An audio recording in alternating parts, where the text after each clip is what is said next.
ప్రభువునందు ప్రియమైనటువంటి ఎలోహిం టీవీ ప్రేక్షకులందరికీ కూడా నా హృదయపూర్వకమైనటువంటి వందనాలు ప్రభు పేరట చెల్లిస్తూ ఉన్నాను. ఈ సమయంలో వాక్యాన్ని ధ్యానం చేసుకునే ముందు చిన్న ప్రార్థన చేసుకుందాం. మహాగణుడ, పరిశుద్ధుడ, అత్యంత కృపా కనికరం కలిగిన దేవా, మీకు స్తోత్రాలు ప్రభువా. గడిచినటువంటి దినములన్నీ కూడా మీరు ప్రేమించి ఈ సమయంలో నాయన మీ లేఖనాన్ని ధ్యానం చేసుకోవడానికి ఇచ్చినటువంటి మరి ఒక నాయన సమయాన్ని బట్టి మీ సన్నిధిలో కృతజ్ఞతాస్తుతులు చెల్లిస్తూ ఉన్నాం.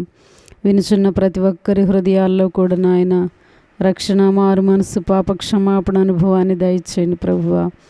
అయ్యా, నిజముగా నాయన మీ సన్నిధిలో నాయన మీ చిత్తానుసారముగా నడుచుకోవడానికి మీకు ఇష్టలుగా, యోగ్యులుగా పరిశుద్ధతను సంతరించుకున్న ఆయన పరిపూర్ణులుగా మార్చబడి మీ నిత్యత్వం కొరకు సిద్ధపడినట్లుగా నాయన ఈ దినం వాక్యం నాయన ప్రతి ఒక్కరి హృదయాల్లో కార్యము జరిగించినట్లుగా సహాయము చేయమని, మీ కృప చూపమని, మీ సన్నిధిని తోడుగా ఉంచమని యేసయ్య నామమున అడుగుచున్నాము తండ్రి, ఆమేన్. మంచిది ప్రియులారా, దేవుని వాక్యాన్ని ధ్యానం చేసుకుందాం. యోహాను సువార్త 3వ అధ్యాయము 3వ వచనాన్ని చదువుకుందాం. యోహాను సువార్త 3వ అధ్యాయము 3వ వచనం. అందుకు యేసు, ఒకడు క్రొత్తగా జన్మించితేనే గాని, అనగా పైనుండి దేవుని ఆత్మ కలిగి ఉంటేనే కానీ దేవుని రాజ్యము చూడలేడు అని చెప్పి దేవుని వాక్యం సెలవిస్తూ ఉంది ప్రియులారా. ఒకడు క్రొత్తగా జన్మించి దేవుని యొక్క ఆత్మను, దేవుని యొక్క పరిశుద్ధాత్మ శక్తిని ఎవరైతే పొందుకుంటారో వారు మాత్రమే ఆత్మలో జన్మించిన అనుభవాన్ని కలిగి ఉంటారు. ఈ దినం లేఖన భాగం మనం గమనిస్తే పరిశుద్ధాత్మలో జన్మించినటువంటి అనుభవం, ఆత్మలో ఎవరైతే జన్మిస్తారో వారు మాత్రమే దేవుని యొక్క పరిశుద్ధాత్మ ద్వారా అంతం వరకు కూడా స్థిరపరచబడతారు.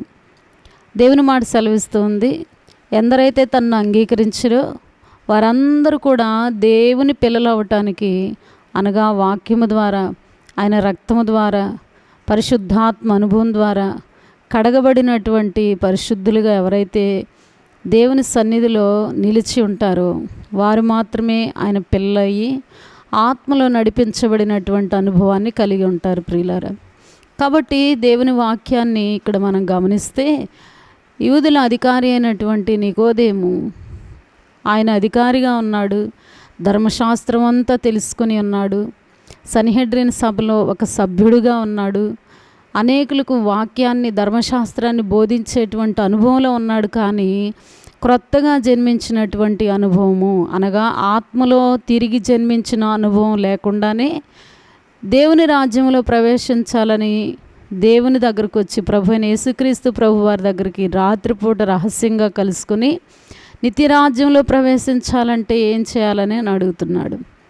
ప్రభువారు మాట్లాడి ఆశ్చర్యపోయి అన్నారు, యూదుల అధికారి అయిన నీకు, ధర్మశాస్త్రాన్ని బోధించే నీకు నిత్యరాజ్యంలో చేరడానికి పరిశుద్ధాత్మ అనుభవం పైనుండి కలిగినటువంటి అనుభవాన్ని పొంది ఉండాలనేటువంటి విషయం కూడా తెలియదా అని ఆశ్చర్యపోయారని. ఈ దినాన్ని కూడా చాలామంది ప్రియులారా దేవుని సన్నిధికి వెళ్తారు, వాక్యాన్ని వింటారు, సంవత్సరాల తరబడి, తర్వాత తండ్రుల కాలం నుండి, తాతల కాలం నుండి మేము క్రైస్తవులం అని చెప్పుకుంటారు, కానీ తిరిగి జన్మించిన అనుభవాన్ని కలిగి ఉండరండి.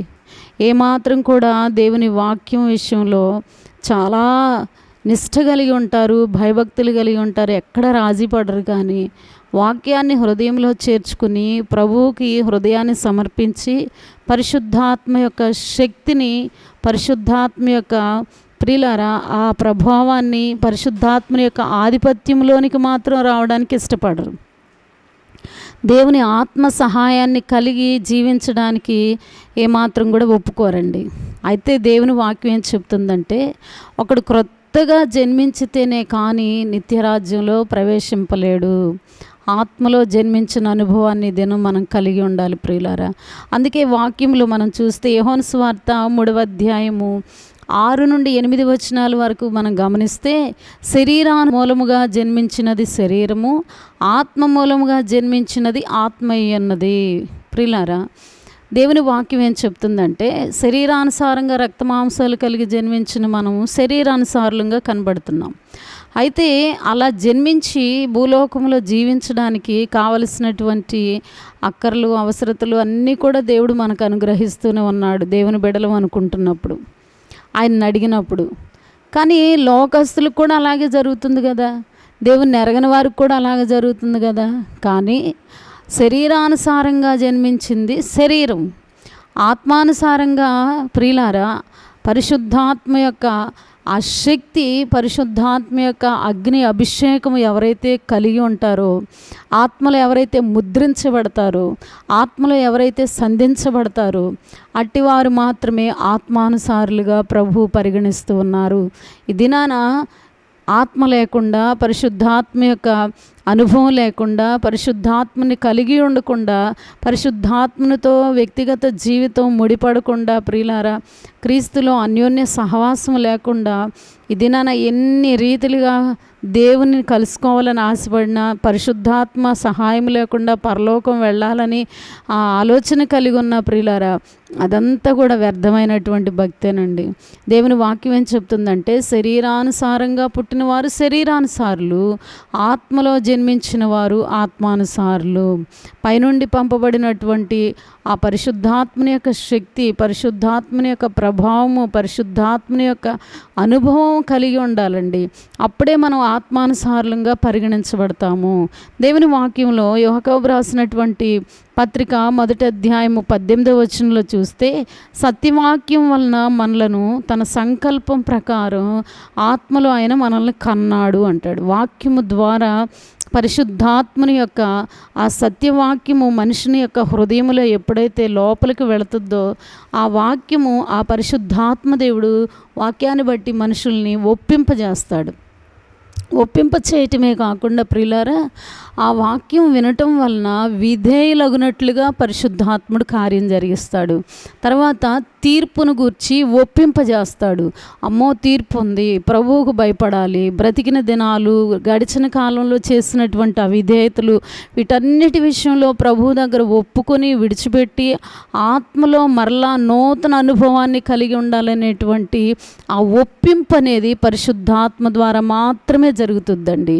వాక్యం వినినంత మాత్రానే, లేకపోతే వాక్యాన్ని ప్రియులారా కంటత పెట్టినంత మాత్రాన దేవుని కార్యాలు జరగవు. కానీ పరిశుద్ధాత్ముడు ఎప్పుడైతే మన ఆత్మలో కార్యం జరిగిస్తారో అప్పుడు మాత్రమే దేవునికి సంపూర్ణంగా విధేయత చూపించగలుగుతాము. సంపూర్ణంగా లోబడిపోయి ఈ శరీరాన్ని, ఈ శరీరం వలన కలిగినటువంటి ఆలోచనలను వీటన్నిటిని ప్రక్కన పెట్టి మానవ రీతిగా వాక్యం గురించి ఆలోచించేటువంటి మన చాలీచాలని జ్ఞానాన్ని అంతటిని ప్రక్కన పెట్టి పరిశుద్ధాత్మని యొక్క సహాయము ఎప్పుడైతే మనం కోరుకుంటామో ప్రియులారా, ఆత్మ ఒక మనిషిని ఎప్పుడైతే సంధిస్తుందో ఆ వాక్యము ద్వారా, ఆ వాక్యాన్ని బట్టి పరిశుద్ధాత్మ సహాయముతో ప్రియులారా మనము నూతనంగా జన్మించినటువంటి అనుభవాన్ని కలిగి ఉంటాం. అందుకంటాడు ఆయన సంకల్పం చొప్పున సత్యవాక్యాన్ని బట్టి పరిశుద్ధాత్మ ద్వారా మనల్ని కన్నాడు అని చెప్పి దేవుని వాక్యం సెలవిస్తుంది.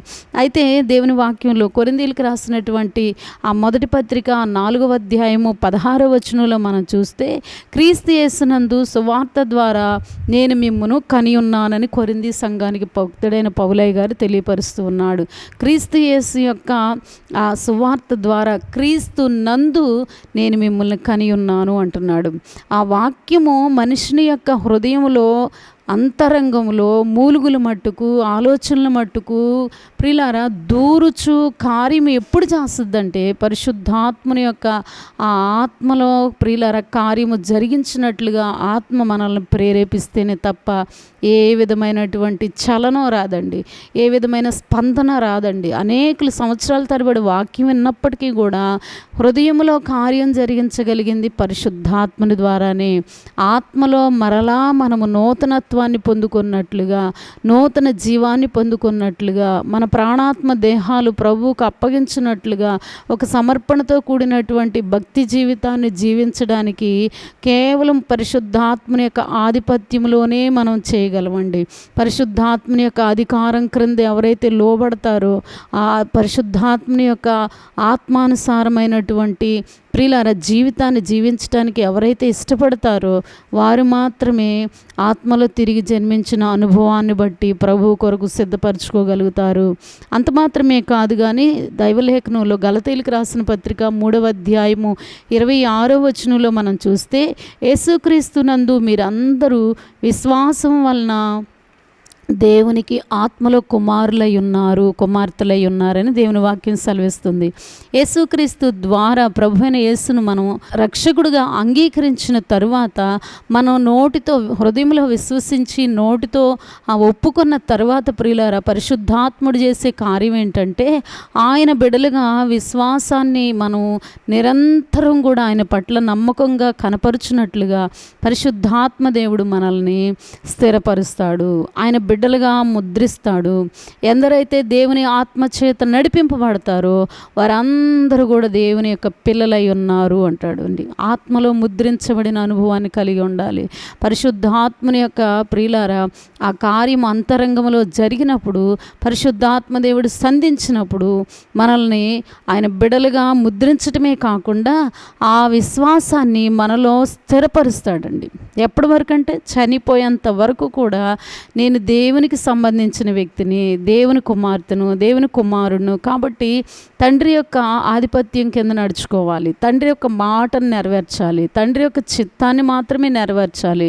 మనుషుల కొరకు కాదు కానీ, మన ఇష్టాయిష్టాలను బట్టి కాదు కానీ ఆత్మచేత నడిపింపబడతాము. దేవునికి స్తోత్రం కలుగునుగాక. ఎవరైతే తిరిగి ఆత్మలో జన్మిస్తారో వీరందరూ కూడా ఆత్మచేత మాత్రమే నడిపించబడతారండి. వారి యొక్క స్వచిత్తము, స్వభాభిప్రాయము, సొంత ఆలోచనలు ఇవన్నిటిని కూడా ఇంకేమాత్రం కూడా ఎన్నికలోకి తీసుకోరండి. వారి జీవన విధానంలో ఎంత గొప్ప పెనుమార్పు అంటే, కంప్లీట్గా దేవుని ఆత్మలో మాత్రమే వారు నడిపించబడటానికి ఇష్టపడతారు. ఆత్మ యొక్క సహాయం కొరకే ప్రతిదినం ఎదురు చూస్తూ ఉంటారు. పరిశుద్ధాత్మని యొక్క మాటను బట్టే క్రమముగా నడుచుకుంటారు. పరిశుద్ధాత్మని ద్వారానే, వాక్యము ద్వారా స్థిరపరచబడతారండి. ఎంత గొప్ప సంగతో చూడండి. ఒక వ్యక్తి తన జీవితకాలంలో తన జీవితాన్ని ఎవరికి ఇష్టమైన రీతిగా వారు జీవించాలని ఆశపడుతూ ఉంటారు. నాకు నచ్చినట్టు చేస్తాను, నాకు తోచినట్టు చేస్తాను, నేను అనుకున్నట్టే చేస్తాను అని అంటారు. కానీ దేవుని వాక్యం ఏం సెలవిస్తుందో తెలిసిన, ఒకరి ఎదుట సరి అయిన త్రోవ కలదు కానీ తుదకది మరణానికి దారితీస్తుంది అని చెప్తున్నారండి. చాలామంది దినాన అనేక రకాలైనటువంటి ఆలోచనలు కలిగి ప్రియులారా వారి జీవితాన్ని వారికి ఇష్టమైనటువంటి మార్గంలో, నచ్చిన త్రోవలో నడిపించుకోవడానికి ఇష్టపడుతున్నారు. కానీ వారి అంతం ఎంత విషాదకరంగా ఉంటుందో మనం గమనిస్తున్నాం. ముఖ్యంగా యవ్వన బిడ్డలు వారి జీవితాలను, వారికి ఉన్నటువంటి ప్రియులారా భవిష్యత్తును చేతులారా కూడా నాశనం చేసుకుంటున్నారండి. మాకు ఇష్టమైనట్టుగా మేము నడుచుకుంటామని ప్రియులారా ఎవరి మాటను వినరు. తల్లిదండ్రుల మాట వినరు, బంధువుల మాట వినరు, స్నేహితుల మాట వినరు, లేకపోతే పెద్దవారి మాట వినరు. కానీ ఇంకా దేవుని వాక్యం ఏం చెప్తుందంటే, వారు తమ అనుకున్నది సరి అయిందని అనుకుంటారంటండి. వారు చేస్తున్నది మాకు కరెక్టే అనిపిస్తుంది అనుకుంటారంట. చివరికి అది ఎక్కడికి తీసుకుని వెళుతుంది? మరణానికి తీసుకుని వెళుతుంది. అందుకే దేవుని వాక్యం ఏమంటుందంటే, క్రీస్తు యేసు నందు ప్రియులారా మనము విశ్వాసము ద్వారా ఆత్మలో ముద్రించబడినప్పుడు క్రమముగా నడుచుకోవటమే కాకుండా, విశ్వాసం కలిగి ఉండటమే కాకుండా దేవుని యొక్క కుమారులము, కుమార్తెలుగా ఉంటాము. ఇది ఆత్మలో జన్మించిన యొక్క అనుభవం ప్రియులారా. ఈ ఆత్మలు ఎవరైతే, పరిశుద్ధాత్మలు ఎవరైతే జన్మించిన అనుభవాన్ని ప్రియులారా కలిగి ఉంటారో వారి జీవితాల్లో నెమ్మది ఉంటుందండి. వారి జీవితాల్లో వాక్యాన్ని బట్టి, క్రమంగా నడుచుకోవటాన్ని బట్టి ఎక్కడ సిగ్గుపడరు, ఎక్కడ అవమానపరచబడరు, ఎక్కడ తలదించుకునేటువంటి పరిస్థితి ఎక్కడ రాదు ప్రియులారా. ఎందుకంటే భక్తుడైన దావీదు అంటాడు, ఆహా నీ కట్టలను అనుసరించి నడుచుకున్నప్పుడు నాకు ఎంత మాత్రం కూడా అవమానము కలగనేరదు అంటాడండి. అలాగ నడుచుకున్నట్లుగా నా హృదయాన్ని, నా ప్రవర్తనను స్థిరపరచు ప్రభువా అని ప్రార్థన చేశాడు భక్తుడైనటువంటి దావీదు. ఈ ప్రియులారా ఈ సమయంలో దేవుని ఆత్మలో నువ్వు ముద్రించబడాలి. దేవుని యొక్క ఆత్మలో తిరిగి జన్మించిన అనుభవాన్ని కలిగి ఉండాలి. శరీరానుసారమైనది శరీరం, ఆత్మానుసారమైనది ఆత్మ ప్రియులారా. శరీరానుసారమైన మనసు మరణాన్ని కలుగజేస్తుంది, ఆత్మానుసారమైన మనసు నిత్య జీవాన్ని కలగజేస్తుందండి. కాబట్టి ఆత్మానుసారంగా నువ్వు నడుచుకోవాలని ఆశపడినప్పుడు తిరిగి జన్మించినటువంటి పరిశుద్ధాత్మని యొక్క అనుభవం నీకు కలిగి ఉండాలి. అందుకే నికోదేము చూడటానికి యూదుల సమాజంలో పెద్ద వ్యక్తిగా గొప్పవాడుగా ఉన్నాడు కానీ, పెద్ద వయసు వాడు కానీ, ధర్మశాస్త్రం తెలిసినప్పటికీ కూడా ఆత్మలో జన్మించినటువంటి అనుభవం లేనప్పుడు ప్రభువారు చాలా స్పష్టంగా తెలియపరిచారండి. ఒకడు నిత్యరాజ్యం చేరాలంటే తిరిగి ఆత్మలో జన్మించినటువంటి అనుభవాన్ని మాత్రం కలిగి ఉన్నప్పుడే ఆత్మ ద్వారా ఇక్కడ ప్రియులారా సంపూర్ణంగా సిద్ధపరచుకోగలుగుతాము. ఒక వ్యక్తి యొక్క ఆలోచనలు ఏ విధంగా నిత్యరాజ్యం కొరకు సిద్ధపరచుకునేటట్టు చేయగలుగుతాయండి చెప్పండి? తను నమ్ముకున్నటువంటి ఆలోచనలు, తను తీసుకున్న నిర్ణయాలు ఒక వ్యక్తిని మరణానికి తీసుకుని వెళ్ళిపోతాయి అని దేవుని వాక్యం చెప్తుంటే, శరీరానుసారమైన మనస్సుతో, శరీరానుసారమైన ఆలోచనలతో, శరీరానుసారమైనటువంటి నిర్ణయాలతో ప్రియులారా ఒక వ్యక్తి దేవుని రాజ్యం కొరకు ఆత్మ యొక్క ప్రియులారా నిత్యత్వంలో చేరేటువంటి యుగయుగాలు ఉండేటువంటి ఆ పరిశుద్ధ స్థలంలోనికి పరిశుద్ధాత్మ లేకుండా ఎలా సిద్ధపరచుకోగలుగుతారు? ఆత్మలో జన్మించిన అనుభవం ఉందా?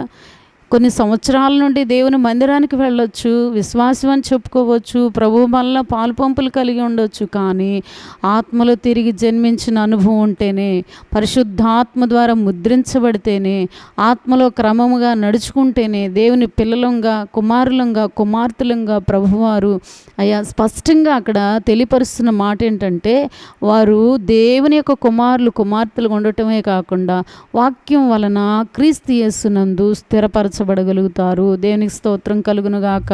దైవలేఖనంలో మనం గమనిస్తే అదే గలతీయులకు రాసినటువంటి పత్రిక 3వ అధ్యాయము 29వ వచనంలో మనం చూస్తే దేవుని యొక్క మాట, మీరు క్రీస్తు సంబంధులైతే, క్రీస్తు వారైతే ఆ పక్షమందు అబ్రహాము సంతానమై ఉండి వాగ్దాన ప్రకారము వారసులు. దేవునికి స్తోత్రం కలుగునుగాక.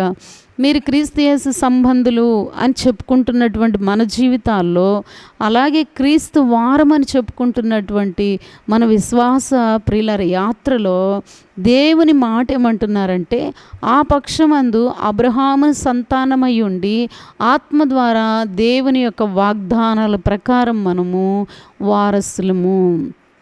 ఆనాడు యూదులు కూడా ప్రియులారా యోహాను సువార్త 6వ అధ్యాయంలో మనం చూస్తే ప్రభు అన్నారు, ఎవరైతే ఆత్మను కలిగి ఉంటారో వారు స్వాతంత్ర్యం కలిగి ఉంటారు అని అన్నారండి. ఆత్మ ఎక్కడుండునో అది స్వాతంత్ర్యాన్ని కలగజేస్తుందంటే వారు అన్నారు, మేము ఎవరికి దాసులం కాదు, మేము అబ్రహాము సంతానము, కాబట్టి మేము అబ్రహాము యొక్క కుమారులం కుమార్తెలం. అంటే ప్రభు అన్నారు, మీరు భౌతికంగా ఎవరికి దాసులుగా లేరు కానీ, భౌతికంగా ఎవరికి బందీలుగా లేరు కానీ, బానిసలుగా లేరు కానీ, వాక్యము మీ హృదయములలో పరిశుద్ధాత్ముడు కార్యం కలగచేయకపోతే, మీరు ఆ వాక్యాన్ని స్థిరపరచుకోకపోతే, వాక్యానికి విరోధంగా అబ్రహాము సంతానమని ఊరికే చెప్పుకోవటం కాదు కానీ క్రీస్తు యేసునందు విశ్వాసం ఉంచటం ద్వారా క్రీస్తు పక్షముగా మీరు నిలిచినప్పుడు, వాక్యానుసారంగా జీవించినప్పుడు, ఆత్మలో మీరు ముద్రించబడినప్పుడు అప్పుడు మాత్రమే నిజమైనటువంటి అబ్రహాము కుమార్తెలు కుమారులు, వాగ్దానానికి మీరు వారసులు అని చెప్పారండి. వాక్యం మీలో చోటు లేదు, ఆత్మకు మీలో చోటు లేదు, అందును బట్టే నన్ను చంపాలని చూస్తున్నారని దేవుడు స్పష్టంగా వారికి తెలియపరిచారండి.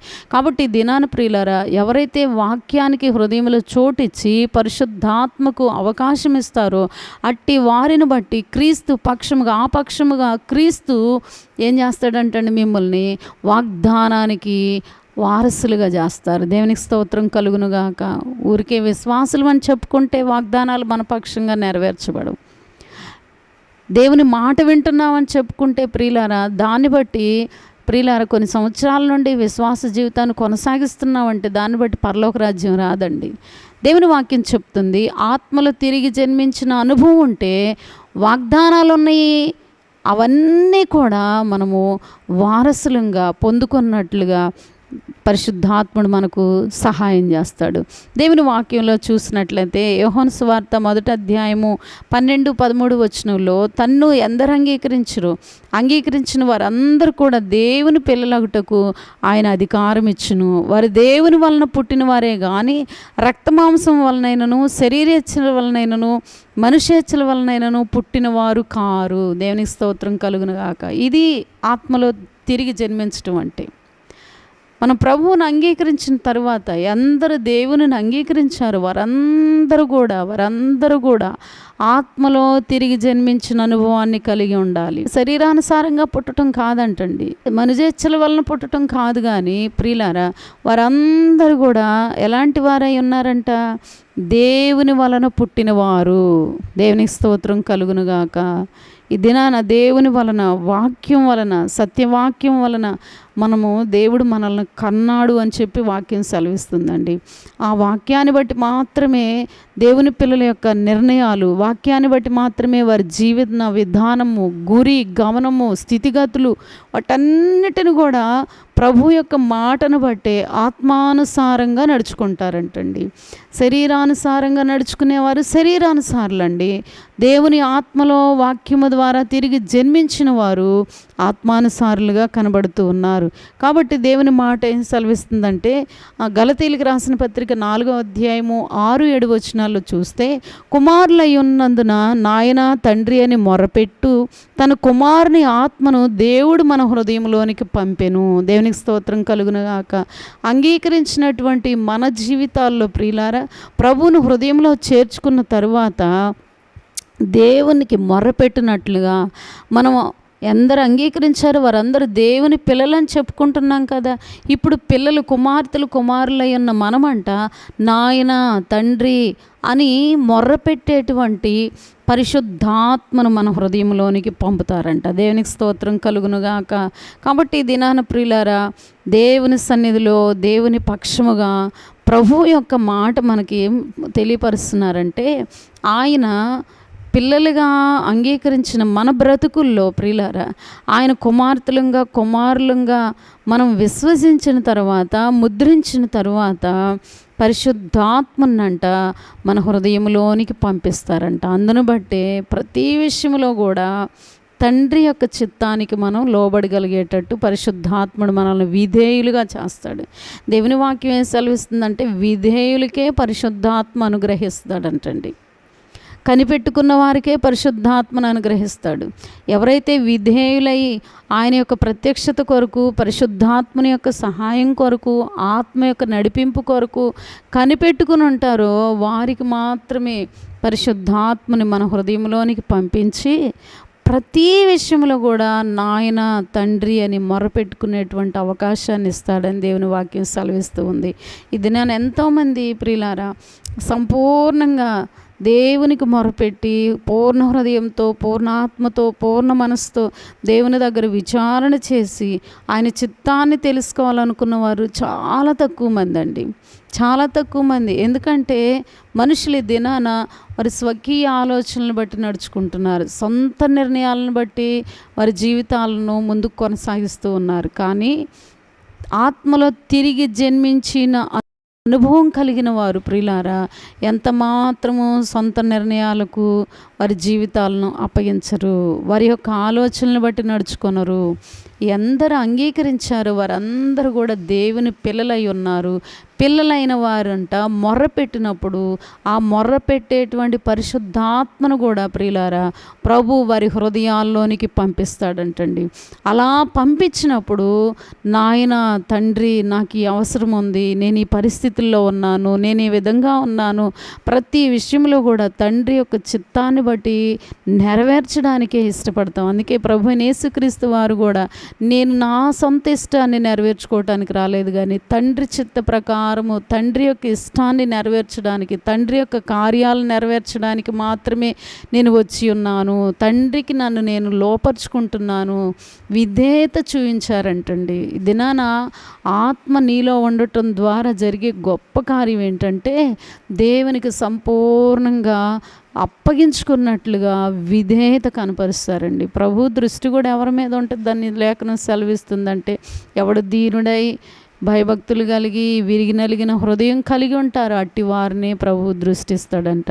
ఈ దినాన సంపూర్ణంగా ఆత్మలో జన్మించిన అనుభవం కలిగి ఉండాలంటే ప్రియులారా దేవుని యొక్క సన్నిధిలో నీవు కనిపెట్టుకొని దేవుని యొక్క వాక్యాన్ని బట్టి పరిశుద్ధాత్మ సహాయం కొరకు విధేయత కలిగి మొరపెట్టినప్పుడు నువ్వు ఆత్మలో తిరిగి జన్మించగలుగుతావు. గొప్ప పెనుమార్పు నీ ప్రవర్తనలో వస్తుంది, నీ వ్యక్తిగత జీవితంలో వస్తుంది. ప్రియులారా, ప్రతి విషయంలో కూడా జయ జీవితాన్ని కలిగి ఉండినట్లుగా పరిశుద్ధాత్మని యొక్క నడిపింపు ద్వారా మనకు సహాయం చేయగలుగుతారు. అంత మాత్రమే కాదు, కానీ చివరిగా ఒక మాటను పేతురు రాసినటువంటి మొదటి పత్రిక 1వ అధ్యాయము 4వ వచనంలో చూస్తే, అక్షయమైనదియు నిర్మలమైనదియు వాడబారనిదియునైన స్వాస్థ్యం మనకు కలుగునట్లు ఆయన తన విశేష కనికరము చొప్పున మనలను మరలా ఆత్మలో జన్మింపజేస్తును. దేవునికి స్తోత్రం కలుగునుగాక. ఇక్కడ శరీరానుసారంగా నడుచుకుని శరీరానుసారంగా పుట్టి మన జీవన విధానంలో ప్రియులారా మనం కొనసాగుతూ ఉన్నప్పుడంట ప్రభు అయిన యేసుక్రీస్తు ద్వారా ఆత్మలో తిరిగి జన్మించినటువంటి మన జీవితాలను పరిశుద్ధాత్మని ద్వారా నడిపించుకున్నటువంటి మన జీవితాలనంట అక్షయమైనదిగా నిర్మలమైనదిగా వాడబారనటువంటి ఆ నిత్య స్వాస్థ్యానికి మనము చేరునట్లుగానంట ఆయన తన విశేషమైన కనికరం చొప్పున మరలా మనలను ఆత్మలో జన్మింపజేశాడు. దేవునికి స్తోత్రం కలుగునుగాక. ఆత్మలో జన్మించిన వారు మాత్రమే అక్షయమైన వాడబారనటువంటి ఆ నిత్య స్వాస్థ్యములో ప్రవేశించగలుగుతారు. ప్రభువైన యేసయ్య నికోదేముతో చెప్పిన మాట కూడా అదేనండి. ఒకడు ఆత్మలో జన్మిస్తేనే తప్ప పైనుండి కలిగినటువంటి ఆ పరిశుద్ధాత్మని యొక్క సహాయమును పరిశుద్ధాత్మను మన హృదయంలో చేర్చుకుంటే తప్ప పరిశుద్ధాత్మను మనం పొందుకుంటే తప్ప ఎవ్వరు కూడా ఈ లోకంలో నిత్యరాజ్యం కొరకు ఎక్కడ పరిశుద్ధపరచుకోలేరండి, ఎక్కడ సిద్ధపరచుకోలేరు. నీ ఆలోచనలు నిన్ను భ్రమ పట్టిస్తాయి ప్రియులారా, తప్పు ద్రోవలోనికి తీసుకుని వెళ్తాయి, మోసగిస్తాయి నీ ఆలోచనలు. ఇశ్రాయేలు ప్రజలను గురించి ప్రభువైన యేసయ్య అంటారు, వారి ఆలోచనలే వారికి ఉరిగా మారెను అని చెప్తాడండి. అర్థమవుతుందా? అందుకనే పరిశుద్ధాత్మని యొక్క సహాయం నువ్వు పొందుకున్నప్పుడు తిరిగి నీ అంతరంగంలో నూతనమైనటువంటి కార్యములు జరుగుతాయి. ఆత్మలో జన్మించిన అనుభవము, ఆత్మలో ముద్రించబడిన అనుభవము, ఆత్మ ద్వారా నడుచుకునేటువంటి అనుభవము, ఆత్మ ద్వారా ప్రతి పరిస్థితిని జయ జీవితం కలిగి ప్రియులారా జయించి నిర్మలమైనటువంటి అక్షయమైనటువంటి వాడబారనటువంటి ఆ నిత్య స్వాస్థానికి వెళ్ళినట్లుగా ప్రభు అంట మన పట్ల కనికరం చూపిస్తున్నారంటండి. ఎంత గొప్ప కృపండి. ఈ దినాన దేవుని సన్నిధికి వెళుతున్న నీ జీవితంలో అంతరంగంలో నూతనంగా ఆత్మలో జన్మించబడినటువంటి ఆత్మలో తిరిగి పుట్టినటువంటి అనుభవాన్ని కలిగి ఉండాలి. సమస్తము పాతవన్నీ గతించిపోయి ప్రభు కొరకు నూతనమైనటువంటి వ్యక్తిగా, నూతన సృష్టిగా, నూతన అనుభవాన్ని నువ్వు కలిగి ఉండాలంటే పరిశుద్ధాత్మదేవుడు ఈ దినాన్ని మాటల ద్వారా నేను సంధిస్తూ ఉన్నారు. ఆత్మ సహాయం కొరకు నువ్వు ఇప్పుడే వేడుకుంటే ప్రియులారా పరిశుద్ధాత్ముడు అంట అటువలే మన బలహీనతలను చూసి ఆత్మ మన పక్షంగా తానే మన కొరకంట విజ్ఞాపన చేసి ప్రతి విషయంలో నిన్ను చేయి పట్టి క్రమముగా నడిపించడానికి పరిశుద్ధాత్ముడు నీకు సహాయం చేస్తాడు. అట్టి కృపా దైవాశిస్సులు దేవుడు మనకు అనుగ్రహించునుగాక. ప్రార్థన చేసుకుందాం. మహాగణుడా పరిశుద్ధుడా మీకు వందనాలు ప్రభువా. అయ్యా, ఈ సమయంలో నాయన మీ ఆత్మనని మాకు సంచకరువుగా అనుగ్రహించి ప్రభువా, ఆ ఆత్మ ద్వారా మా జీవితాల్లో ప్రభువా ఆత్మానుసారంగా నడుచుకున్నట్లుగా వాక్యం వలన మా హృదయాలను స్థిరపరిచి క్రమముగా మేము జీవించినట్లుగా మీ పిల్లలుగా కుమార్తెలుగా కుమారులుగా మమ్మల్ని ముద్రించిన దేవా, మిమ్మల్ని అంగీకరించిన ప్రతి ఒక్కరిని కూడా మీ బిడలుగా మార్చిన తండ్రి మీకు స్తోత్రాలయ్యా. అయ్యా, ఈ ఆత్మీయ యాత్రలో ప్రభువా మా మట్టుకు మేము కొనసాగటం కాదు, కానీ మీ ఆత్మ సహాయముతో నాయన వాక్యం విన్న ప్రతి ఒక్కరిని కూడా అభిషేకించి ప్రభువా అయ్యా పరిశుద్ధులుగా, నిర్దోషులుగా, నిష్కళంకులుగా వాడబారినటువంటి ఆ నిత్య స్వాస్థ్యంలో అక్షయమైనటువంటి నాయన మీ నిత్య రాజ్యములో ప్రతి ఒక్కరూ ఉండినట్లుగా కృప చూపండి అయ్యా. నామకార్థ భక్తి నుండి విడిపించండి. ఆత్మానుసారమైన జీవితం జీవించి ప్రభువా అయ్యా యుగయుగాలుండేటువంటి ఆ నిత్యత్వంలో ప్రభువా మీరు ఆకడలు ఎత్తబడినట్లుగా ప్రతి ఒక్కరిని ఆయత్తపరచండి. మీ మాటల ద్వారా సంధించండి. పరిశుద్ధాత్మదేవ మీరు ఒప్పింపచేయండి, విడుదల కలిగించండి. ప్రతి బలహీనత మీద, ప్రతి విధమైనటువంటి వ్యసనం మీద నాయన అయ్యా జయ జీవితాన్ని కలిగి కలిగి ఉండినట్లుగా ఆత్మలో తిరిగి జన్మించిన అనుభవాన్ని ప్రతి ఒక్కరికి దయచేయమని యేసయ్య ఉన్నతమైన నామములు అడిగి వేడుకొనుచున్నాము తండ్రి. ఆమేన్, ఆమేన్, ఆమేన్.